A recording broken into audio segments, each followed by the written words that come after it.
ஹரிஷ் கல்யாண் மற்றும் MS பாஸ்கர் நடிப்பில் விறுவிறுப்பான பார்க்கிங் திரைப்படம் இப்போது உங்கள் டிஸ்னி பிளஸ் ஹாட்ஸ்டாரில். குறைந்த விலை, நிறைந்த தரம், தங்கள் தேவைகள் அனைத்தும் ஒரே இடத்தில். ஜெயச்சந்திரன் டெக்ஸ்டைல்ஸ். 20 எம்பிக்கள் கிளீன் போல்ட். முதல்வருக்கு போன ரகசிய ரிப்போர்ட். வாரிசுகளுக்கு 20 கோடி பிக்ஸ்டு பிரைஸ். ரூட்டை மாற்றும் எடப்பாடி பழனிசாமி. கூட்டணியை அதிர வைத்த அறிவாலய லிஸ்ட். பரபரக்கும் எலெக்ஷன் கிளைமாக்ஸ். வருகின்ற பாராளுமன்ற தேர்தல் தமிழ்நாடு அரசியல் கட்சிகளை வேகமாக செயல்பட வைத்திருக்கிறது. அனைத்து கட்சி அலுவலகங்களிலும் அதிக பரபரப்பு தொற்றிக் கொண்டுள்ளது. அதில் திமுக கூட்டணியில் வேகம் மிக அதிகமாக இருக்கிறது என்கிறார்கள் உடன்பிறப்புகள். முதல்வர் ஸ்டாலின் மருமகன் சபரீசன் பெண் என்கிற அமைப்பை நடத்துகிறார். கடந்த சட்டமன்ற தேர்தலில் பிரசாந்த் கிஷோரின் ஐபேக் அமைப்புடன் இணைந்து செயல்பட்ட திமுக இந்த முறை ஐபேக் டீமில் இருந்தவர்களை கொண்டு சபரீசன் தனியாக உருவாக்கிய பெண் அமைப்பையே நம்பியிருக்கிறது. பெண் அமைப்புதான் முன்பு கலைஞர் தனது அனுபவத்தால் உருவாக்கிய தேர்தல் வியூகங்கள், பொதுமக்கள் கருத்து ஆகியவற்றை திமுகவிற்கு அளிக்கிறது. இந்த அமைப்பு 400 பேரை தமிழ்நாடு முழுவதும் களமிறக்கியுள்ளது. இவர்கள் பல குழுக்களாக பிரிந்து ஒவ்வொரு பாராளுமன்ற தொகுதியாக கருத்து கணிப்பு நடத்தி வருகிறார்கள். இதில் ஒரு குழு எடுக்கும் கருத்து கணிப்பு இன்னொரு குழுவுக்கு தெரியாது. பொதுமக்கள் கருத்து, கட்சிக்காரர்களின் கருத்து, கூட்டணி கட்சியினர் கருத்து, பத்திரிகைகள் மற்றும் ஊடகங்களின் கருத்து, இது தவிர போலீஸ் உளவுத்துறையின் கருத்து என 5 விதமாக 5 வெவ்வேறு கருத்துகள் திரட்டப்படுகின்றன. இந்த 5 வெவ்வேறு கருத்து கணிப்பு முடிவுகளும் ஒப்பிட்டு பார்க்கப்படுகின்றன.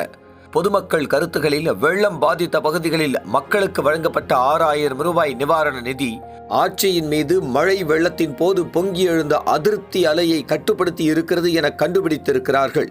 திமுகவினர் மத்தியில் எடுக்கப்பட்ட கருத்து கணிப்பில் அமைச்சர்கள் கட்சிக்காரர்களை மதிப்பதில்லை என்ற குரல் பலமாக எதிரொலித்திருக்கிறது. கூட்டணி கட்சியினர் பல விவகாரங்களில் ஆளும் கட்சியினர் சரியாக செயல்படவில்லை என குற்றம் சாட்டியுள்ளனர். இதையெல்லாம் தாண்டி ஒவ்வொரு எம்பியும் தொகுதிக்கு என்ன செய்திருக்கிறார்கள் என எடுக்கப்பட்ட கணக்கில்தான் ஏகப்பட்ட வில்லங்கங்கள். வேலூர் எம்பியான துரைமுருகனின் மகன் கதிரானந்த் பொதுமக்கள், கட்சிக்காரர்கள், கூட்டணி கட்சியினர், பத்திரிகையாளர்கள், போலீஸ் ரிப்போர்ட் என அனைத்திலும் ஃபெயில் மார்க் பெற்றிருக்கிறார். அவரை மீண்டும் வேட்பாளர் ஆக்கினால் திமுகவினரே அவரை தோற்கடித்து விடுவார்கள் என வந்த ரிப்போர்ட்டை பார்த்து திமுக தலைமை அதிர்ந்து போயிருக்கிறது. கடலூர் எம்பி மீதும் அதே போல் மோசமான ரிப்போர்ட்டே வந்திருக்கிறது. மக்கள் மத்தியில் நற்பெயருடன் நிறைய பாசிட்டிவான கருத்துக்களை பெற்ற எம்பி தூத்துக்குடி வெள்ளத்தில் திறம்பட பணியாற்றிய கவிஞர் கனிமொழி மட்டுமே. காங்கிரஸ் எம்பிகளான சிவகங்கை, கார்த்தி சிதம்பரம் மிக அதிகமான நெகட்டிவ் மார்க்குகளை பெறுகிறார். பொதுமக்கள் மத்தியில் மிக கடுமையான எதிர்ப்பை சந்திக்கிறார். தேர்தலில் மட்டும் அவர் நிற்கட்டும், நிச்சயமாக அவரை தோற்கடிப்போம் என சபதம் பூண்டிருக்கும் மக்கள் குழுக்களை சிவகங்கை முழுவதும் பார்க்க முடிகிறது. கிருஷ்ணகிரி செல்லக்குமாரும் கார்த்திக் சிதம்பரத்தை போலவே வெகுஜன மக்கள் விரோதத்தை மிக அதிகமாக சம்பாதித்திருக்கிறார். அவருக்கும் அந்த தொகுதிக்கும் எந்த தொடர்பும் இல்லை என்பது போல அவர் நடந்து கொள்வது திமுக கூட்டணியில் கடும் அதிருப்தியை உருவாக்கியுள்ளது. இந்த அளவிற்கு இல்லாவிட்டாலும் ஒரு பெரிய அளவு அதிருப்தியை திருநாவுக்கரசரும் திருச்சியில் ஏற்படுத்தி இருக்கிறார். ஸ்ரீபெரும்புதூரில் TR பாலு மழை வெள்ள சேதார நடவடிக்கைகளில் கடுமையான அதிருப்தியை சம்பாதித்திருக்கிறார். திருநெல்வேலி ஞான திரவியத்திற்கு எதிராகவும் வெள்ள நிவாரண நடவடிக்கைகளில் மிக கடுமையான அதிருப்தி தொகுதி முழுக்க நிலவுகிறது. கோவை மண்டலத்தில் அதிமுகவின் கடுமையான போட்டியை சந்திக்க இருக்கும் திமுக எம்பிக்களின் செயல்பாடுகளும் சரியாக இல்லை. எனவே தமிழ்நாட்டில் உள்ள 39 எம்பிக்களில் 20 எம்பிக்களை மறுபடியும் தேர்தலில் நிற்க வைக்கக்கூடாது என பெண் அமைப்பு முதல்வர் மு.க. ஸ்டாலினுக்கு பரிந்துரைத்திருக்கிறது. ஸ்டாலின் ஏற்கனவே கூட்டணி கட்சியினரிடம் இந்த முறை தொகுதிகளின் எண்ணிக்கை மாறாது, ஆனால் தொகுதிகளும் ஆட்களும் மாற்றப்பட வேண்டும் என அறிவுறுத்தியிருக்கிறார். இது திமுக கூட்டணியில் ஒரு பெரிய விவாதத்தையே உருவாக்கியுள்ளது. பாஜக கூட்டணியிலிருந்து அதிமுக வெளியே வந்துவிட்டது. அதனால் தாராளமாக MP சீட்டுகளை தர முன்வந்திருக்கிறது. ஆனால் சசிகலா, OPS, தினகரன், தீபா என சிதறி கிடக்கும் அதிமுகவோடு கூட்டணி கட்சியினர் சேர பெரிதாக முன்வரவில்லை. கடந்த 5 மாநில தேர்தல்களில் பாஜக பெற்ற வெற்றி சின்னஞ்சிறு கட்சிகளை கூட பாஜக வசம் கொண்டு சேர்த்திருக்கிறது.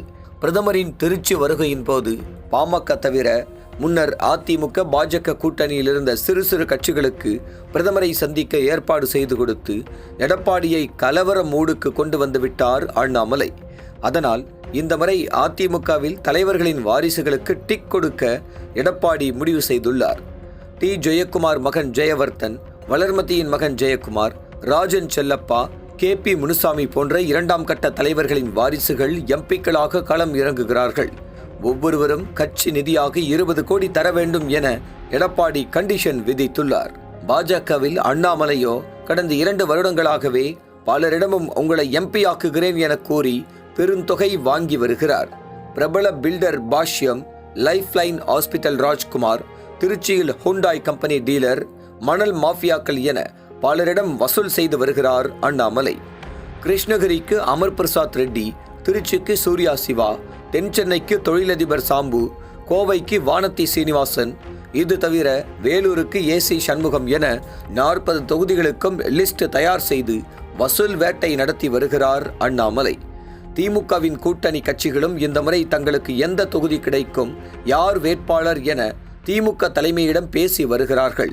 இதற்கிடையே ஒன்றிய அரசு, இன்கம் டாக்ஸ், அமலாக்கத்துறை போன்ற ஏஜென்சிகளை திமுக கூட்டணி வேட்பாளராக யார் வருவார்கள் என கணித்து அவர்கள் மீது ரெய்டு நடத்த தயாராகி வருகிறது. மொத்தத்தில் தமிழ்நாடு MP தேர்தல் களம் பரபரப்பான கிளைமேக்ஸை நோக்கி சென்று கொண்டிருக்கிறது. நக்கீரன் டிவிக்கு சப்ஸ்கிரைப் செய்யுங்கள். உங்கள் ஆதரவே எங்கள் பலம்.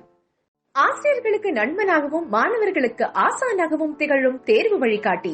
ஒவ்வொரு பாடத்திற்கும் அனுபவமிக்க ஆசிரியர்களின் துல்லியமான தெளிவான விடைகள். CNC இருக்கு, தேர்வு பயம் எதற்கு? இது தீரன் பப்ளிஷிங் ஹவுஸ் விற்பனை வெளியீடு.